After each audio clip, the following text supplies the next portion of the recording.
Selamat siang teman-teman, salam jumpa lagi dengan saya. Perkenalkan, nama saya Freddy Marsala Santoso. Pada hari ini saya akan mempresentasikan pidato saya berjudul tentang kehidupan sosial. Nah, perlu kalian tahu, dalam kehidupan sosial ini kita perlu dan wajib ada yang namanya toleransi. Serta dalam individu tersebut sudah pasti ada yang namanya sudut pandang bersosialisasi, yang dimana secara tidak langsung sudut pandang orang pertama, orang kedua, orang ketiga antara kita dan pribadi orang lain itu berbeda. Namun pada hakikatnya kita tidak boleh langsung asal tembak daya pikir manusia orang tersebut. Secara contoh bisa dikatakan bahwa saya memiliki pemikiran berbeda dengan orang lain, dan saya juga tidak boleh asal tembak bahwa pemikiran orang lain tersebut itu salah di mata saya. Dan yang harus saya pikir, yang harus saya tekankan di sini adalah apapun perbedaan pemikiran kita dengan orang lain itu harus kita jadikan sebuah perlengkapan kita untuk saling melengkapi. Contoh bisa dikatakan bahwa apabila saya memiliki sebuah pengalaman yang kelam dan orang tersebut juga memiliki pengalaman yang lebih kelam daripada saya, contohnya dari antara masing-masing kita berdua itu kita harusnya bisa saling melengkapi dengan mengadu, bertukar pikiran menurut sudut pandang masing-masing dari mereka berdua. Dan dari sudut pandang tersebut itu kita juga tidak bisa langsung menilai apakah orang itu buruk atau baik atau sebagaimana lainnya. Dan juga kita perlu tahu bahwa di kehidupan nyata ini kita tidak mengetahui mana orang yang baik, yang jahat dan benar-benar baik atau pura-pura baik di depan kita. Dan pentingnya untuk diri kita sendiri harus kita menjaga kerukunan, kedamaian, serta kita harus menjaga yang namanya itu sudut pandang antara kita dengan orang lain. Contohnya, saya dengan teman saya harus menjaga image. Bisa dibilang saya harus menjaga image dengan cara apa? Dengan cara saya harus berkomunikasi dengan baik kepada dia, kemudian apapun yang mungkin yang ia katakan kepada saya harus dengarkan dengan baik. Bisa dikatakan sebagai teman curhat lah, seperti itu.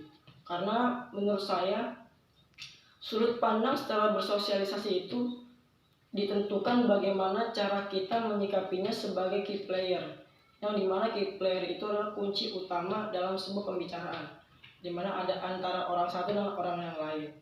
Dan saya bisa memberikan sebuah perumpamaan atau contoh. 6 tambah 4 sama dengan 10 dan 5 tambah 5 sama dengan 10. Hasilnya sama, apa yang membedakan? Yang membedakan adalah sebuah proses untuk mencapai hasilnya. Lalu apa maksud dari pesan yang tadi saya katakan? Maksudnya seperti ini. Memang dari segala macam komunitas individu banyak sekali orang yang berbeda pendapat dengan kita untuk mencapai hasil yang sama. Oleh karena itu kita harus saling melengkapi, harus saling menghargai setiap pendapat orang. Karena kita tidak boleh yang namanya menekankan pendapat orang lain supaya orang tersebut harus memiliki pemikiran yang sama dengan kita. Itu tidak bisa, karena secara tidak langsung kita manusia memiliki akal budi yang masing-masing diberikan kepada Yang Maha Kuasa. Dan juga bisa dikatakan sosialisasi tersebut itu mewujudkan rasa kekeluargaan.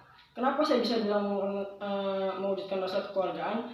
Karena dari sosialisasi tersebut kita ada yang namanya saling bahu-membahu, bergotong royong, saling tolong menolong. Nah, dari situ juga bisa dikatakan bahwa manusia adalah makhluk sosial, makhluk yang tidak bisa hidup sendiri tanpa bantuan orang lain. Nah, terlebih khusus untuk mencapai pribadi kita yang enak, rukun, damai dalam lingkungan sosialisasi kita, ada yang namanya diperlukan itu bisa dikatakan sebagai pendengar. Kenapa pendengar itu bisa dikatakan dapat mewujudkan sebuah sosialisasi yang baik? Karena apabila ada sebuah perdebatan antara beberapa pihak, lebih baik mendengarkan daripada asal berbicara. Karena apabila kita asal bicara, asal ngomong kepada orang lain tanpa kita ketahui apa maksudnya, apa inti pembicaranya, apa masalahnya, itu akan berakibatkan fatal untuk kita sendiri, karena lebih baik kita mendengarkan secara perlahan, kemudian kita cari jalan tengah, atau kita tidak memihak antara kedua belah pihak, tapi kita menyatukan. Kemudian dari kesatuan itulah yang mewujudkan kehidupan sosialisasi secara sudut pandang kita secara masyarakat itu bisa baru dianggap baik dan benar. Mungkin sekian pidato saya pada saat ini tentang kehidupan sosial. Untuk kata-kata yang mungkin kurang berkenan, saya mohon maaf, mohon pamit. Terima kasih, selamat sore.